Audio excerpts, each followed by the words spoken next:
Bom dia, turma do nono ano, aqui é o professor Vitor, de Geografia, certo? Nós estaremos concluindo o capítulo 4, o Espaço Político da Europa, nas páginas 139 a 159. Nós iremos estar discutindo sobre o processo de fragmentação na Europa, ok, gente? Lembrando que na aula passada nós vimos o processo de união, né, como a União Europeia, né, nesse bloco, mas nesse momento ele sofre um processo de fragmentação.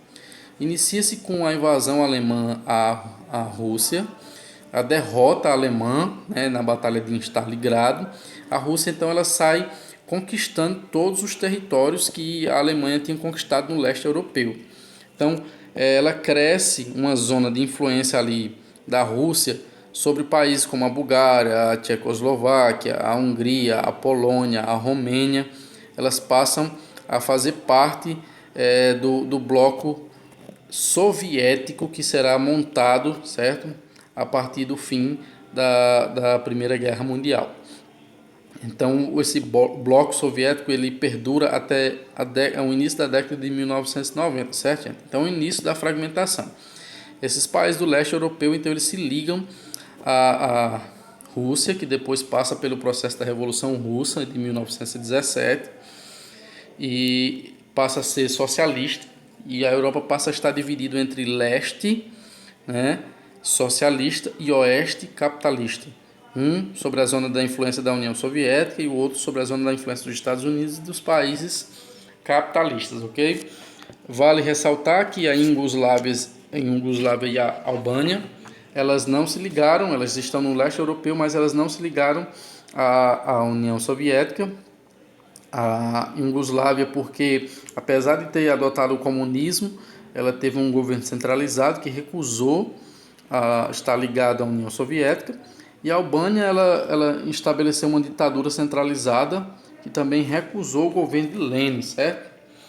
E de Stalin, certo? A divisão da Alemanha, gente, ocorreu a partir de 1946, no pós-guerra. A Alemanha ficou sob uma zona de influência que envolvia França, Inglaterra, Estados Unidos e a União Soviética, sendo que ela foi dividida em duas partes, a Alemanha Ocidental e a Alemanha Oriental, em que a ocidental era capitalista e a oriental era comunista. E Berlim ficou também dividida ao meio entre Berlim Oriental e Berlim Ocidental.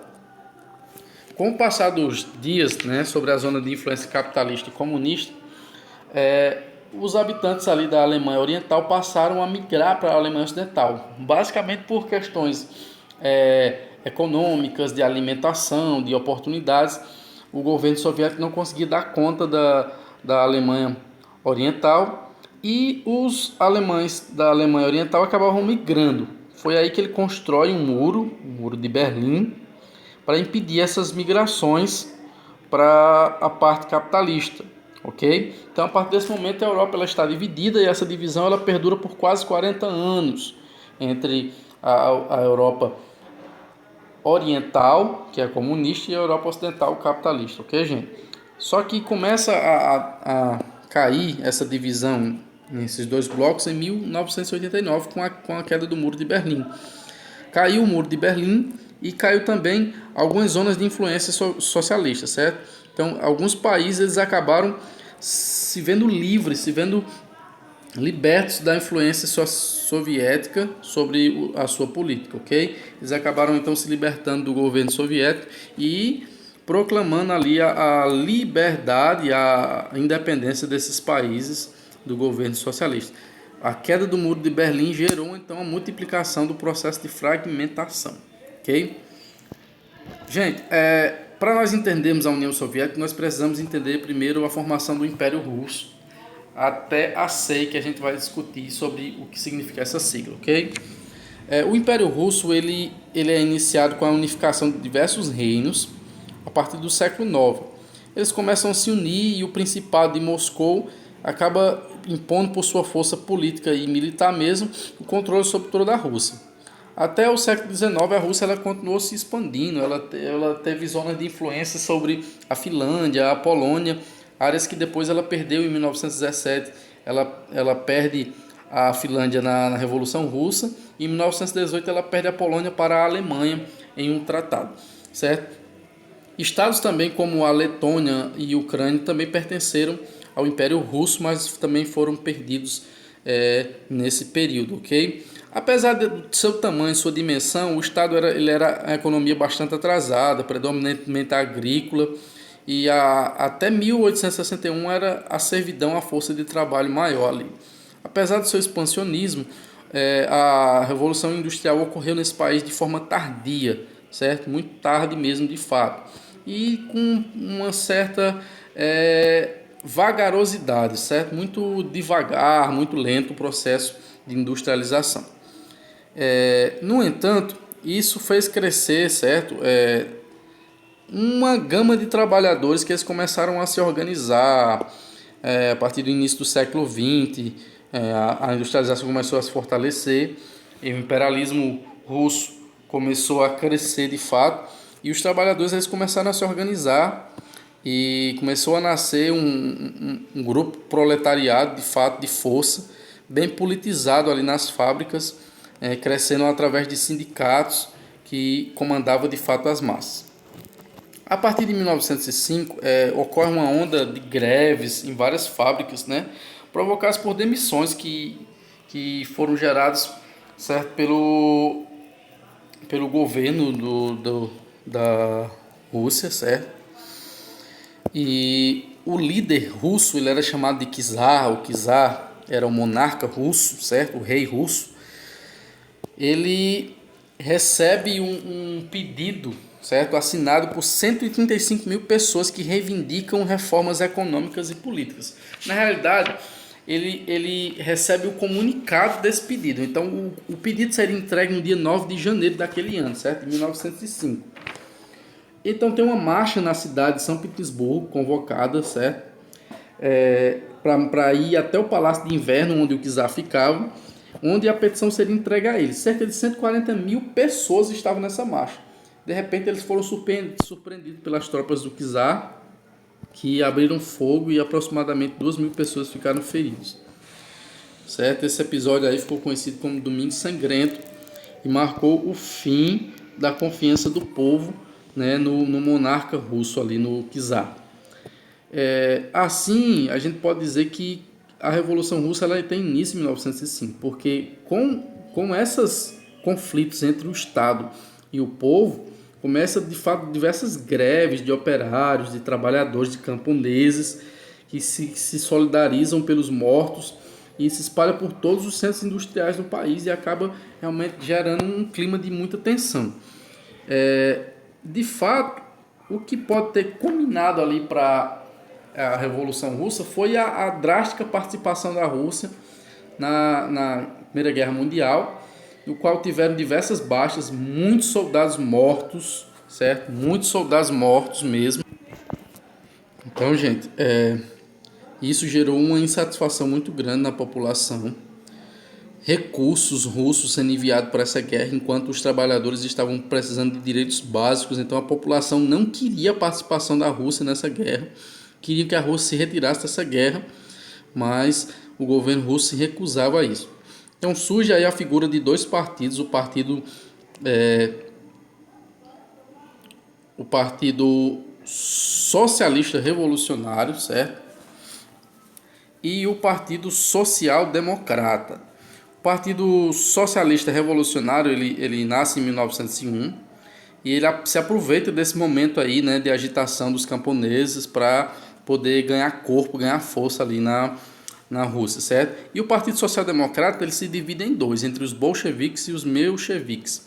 Os bolcheviques, certo, eram majoritários, ele era a maior parte, e eles tinham uma visão mais revolucionária de fato. Já os mencheviques, eles eram minorias e eles mostravam ser mais atentos às necessidades materiais das pessoas, da base operária, alcançar objetivos para reforçar e depois então fazer as reformas, né?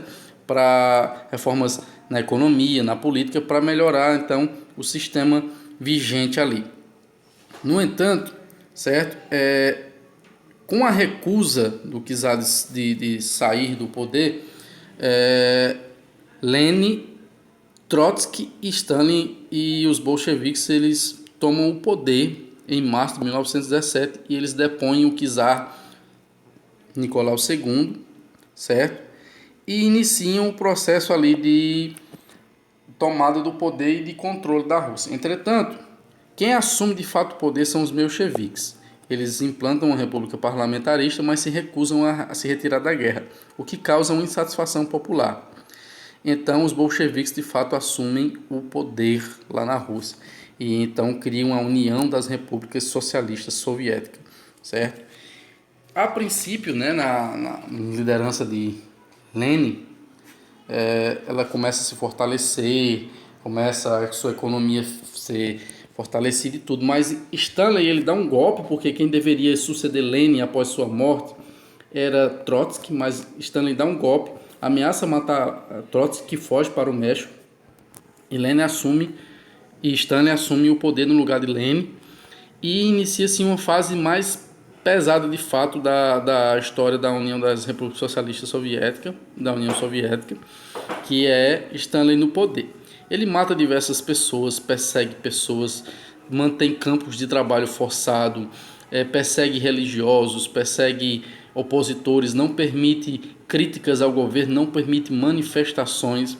Certo que a economia e a área militar são fortalecidas com a figura do Exército Vermelho, são fortalecidos, crescem em larga escala, mas não tem transparência, não tem liberdade, não tem igualdade, não tem, de fato, artigos básicos ali para uma boa sociedade existir, certo? Então, a União Soviética ela sofre uma certa oposição do bloco capitalista e ela vai sofrendo, vai aguentando, mas começa ano após ano piorar a sua economia e as atrocidades no governo soviético só continuam a acontecer, até que eles já estavam cansados de tudo isso e chega então ao poder Gorbachev. Gorbachev assume o cargo de presidente, de secretário-geral do Partido Comunista, certo?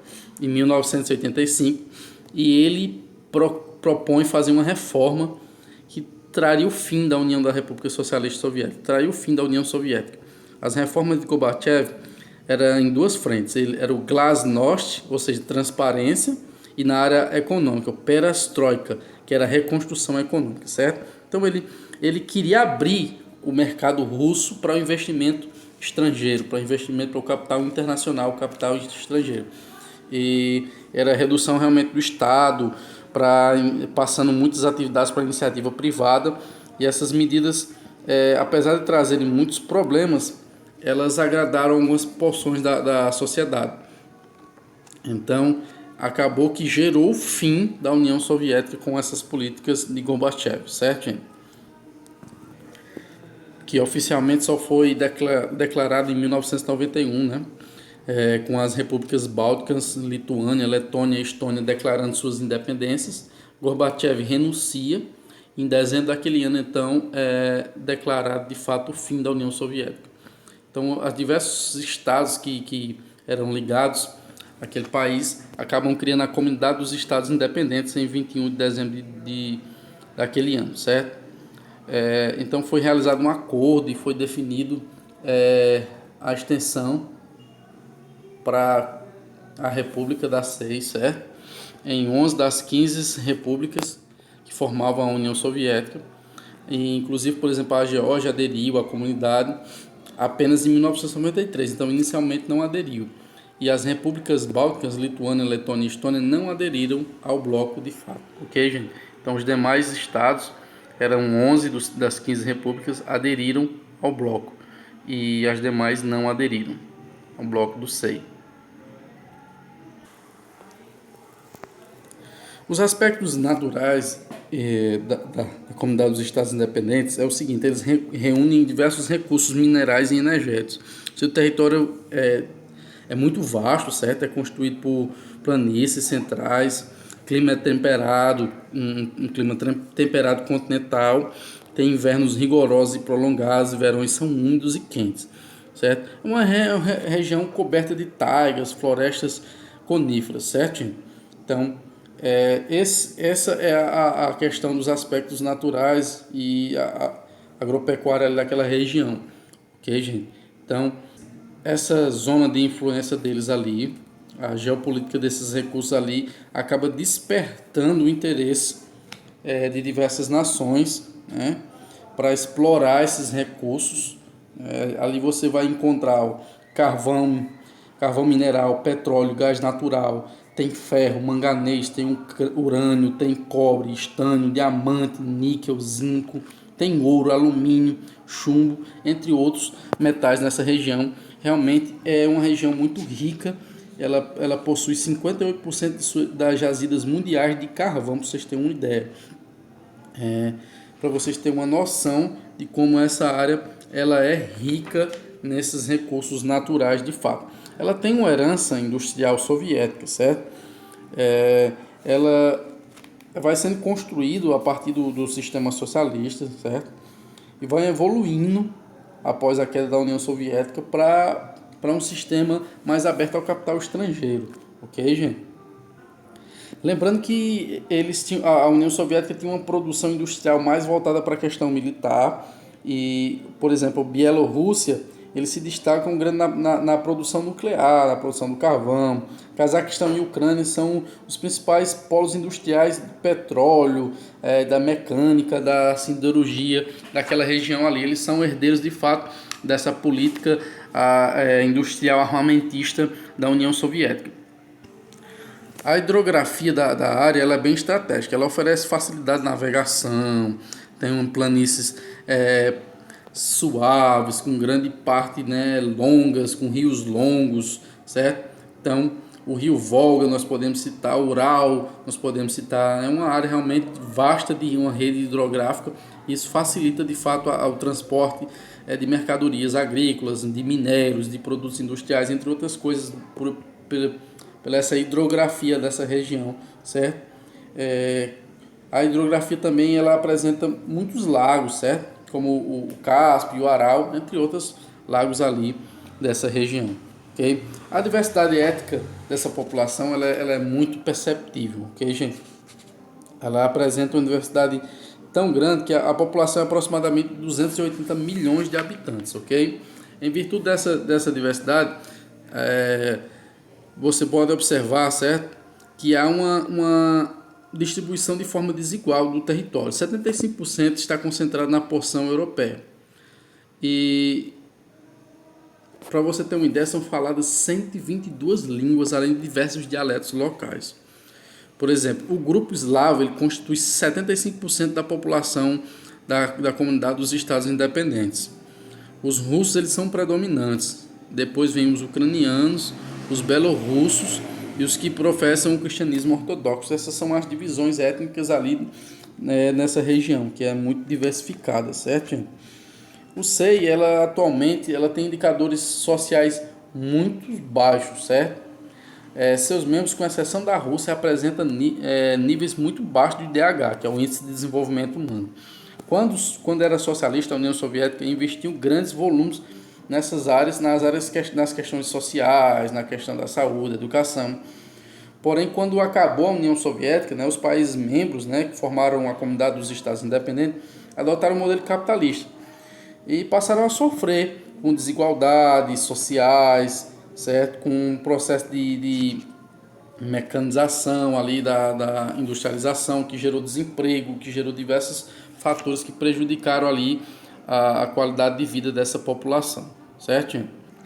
Então essa comunidade, né, dos Estados Independentes, ela se inspira na União Europeia, ela quer criar de fato um mercado integrado, baseado em relações de cooperação entre os membros ali daquela associação, mas ela se diferencia da União Europeia por não ter instituições políticas e econômicas permanentes, né, como por exemplo parlamentos, único, Banco Central, entre outras coisas. Mas ela realmente quer parecer com a União Europeia de fato, ok? Existe um processo separatista russo, que é o seguinte: quando Stalin assume o poder da União Soviética, ele cria uma política do unificador, que ele consistia em misturar diferentes etnias, né? Mas só que sempre colocando mais população russa nesses locais para poder manter o controle sobre essa região. Um desses problemas aconteceu na Crimeia. Crimeia é uma região administrativa da Ucrânia, certo? Pertence à Ucrânia. Só que 70% da população da Crimeia é russa. certo? Então, a partir de 1992, eles passaram a se organizar, exigindo que eles fossem anexados à Rússia, apesar de pertencerem à Ucrânia, ok? Então, esse é o processo de separatismo russo ali na Crimeia, que eles querem, de fato, ser ligados à Rússia. Já na Moldávia, né, acontece semelhante, certo? Mesma política lá de mistura das etnias de Stanley acabou gerando, né, na Transnistria, uma região do leste da Moldávia, que tem a população maior parte russa, acabou gerando esse movimento de independência, querendo se ligar de fato à Rússia, né, para poder, tipo assim, ter seus direitos satisfeitos, porque a maior parte da população dessa região ela é russa, ok? Existem diversas regiões russas ali que lutam por sua independência, por exemplo, as repúblicas da Chechênia, do Daguestão, da Ingushétia, também lutam por suas autonomias, mas contra o poderio russo sobre eles, certo? Porque ocorreu aquela mesma mistura lá de Stanley, a mistura étnica nesses povos dessas regiões, ok? Como nós vimos sobre a Alemanha, que ela estava dividida entre a Alemanha Oriental e a Alemanha Ocidental, sendo que a Ocidental estava sobre a zona de influência dos países capitalistas e a Oriental sobre a zona de influência da União Soviética, ela começa a cair essa divisão, né, em 9 de novembro de 1989. Após 28 anos da construção do Muro de Berlim, certo? O povo começa a fazer uma festa, né, nesse ano, e começa a derrubar o muro. Os guardas da parte oriental eles querem impedir, mas de repente eles começam a ser tomados por essa onda popular e passam a se confraternizar com o povo, e esse muro, que passou a ser chamado também de Muro da Vergonha, começa a cair, e eles passam a ter liberdade de ir para um lado ou para o outro, e fica tendo essa liberdade reconhecida a partir de 3 de outubro de 1990, com de fato o reconhecimento oficial da unificação alemã, ok, gente? Então a Alemanha, após a queda do Muro de Berlim, ela acaba se unificando novamente, sendo uma Alemanha só. Já na Revolução de Veludo, né, ocorre que a Tchecoslováquia ela estava sob influência do Império Austro-Húngaro, que na Segunda Guerra Mundial acaba sendo zona de influência alemã, e eles sofrem na mão dos alemães, e eles acabam lutando contra o nazismo, mas eles não têm de fato força para se libertarem. Quando os nazistas são derrotados pelos soviéticos, são os soviéticos que passam a oprimir os tchecoslováquios, certo? Então a Tchecoslováquia ela é formada por duas etnias, certo, gente? Os tchecos e os eslovacos, ok, gente? Então eles se uniram para formar esse povo, os tchecoslovacos. Entretanto, eles sofreram com a opressão alemã e depois com a opressão soviética. No entanto, com as políticas de Gorbachev e a queda do Muro de Berlim, eles conseguem então, de fato, a sua libertação ali na Revolução de Veludo. E eles passam a ser uma nação independente após a queda do Muro de Berlim. No entanto, em 1922, eles acabam, por diversas questões ali políticas e étnicas, se dividindo, formando oficialmente duas nações. Eles conseguem se libertar da influência estrangeira e acabam se dividindo enquanto nações. Então os tchecos eles querem ficar de um lado e os eslavos de outro. Então passa a partir de 1992 ser chamado de República Tcheca e o outro país que é a República Eslovaca, certo? Então foram dois países a partir desse ano de 1992. Então, gente, para nós concluirmos na aula de hoje, que está bem longa, mas é importante, tá? Estamos discutindo. Ocorre a fragmentação da Iugoslávia. A Iugoslávia ela é uma zona que foi criada após a Segunda Guerra Mundial. Ela surge a partir de movimentos como o pan-eslavismo, entre outros, como o movimento da Grande Sérvia, que queriam ter a sua área autônoma ali. E ela surge com a formação de diversos reinos, reinos da Sérvia, os croatas, os eslovenos, e eles passam então a se chamar a partir de 1929 de Iugoslávia, certo? Só que eles surgem de fato como conhecemos a partir do fim desse confronto, ok, da Segunda Guerra Mundial. Então eles formam uma confederação composta por 6 repúblicas, que é a Sérvia, a Croácia, a Eslovênia, a Bósnia-Herzegovina, Macedônia e Montenegro, e 2 províncias autônomas que são subordinadas à Sérvia, que é Kosovo e Vojvodina, certo?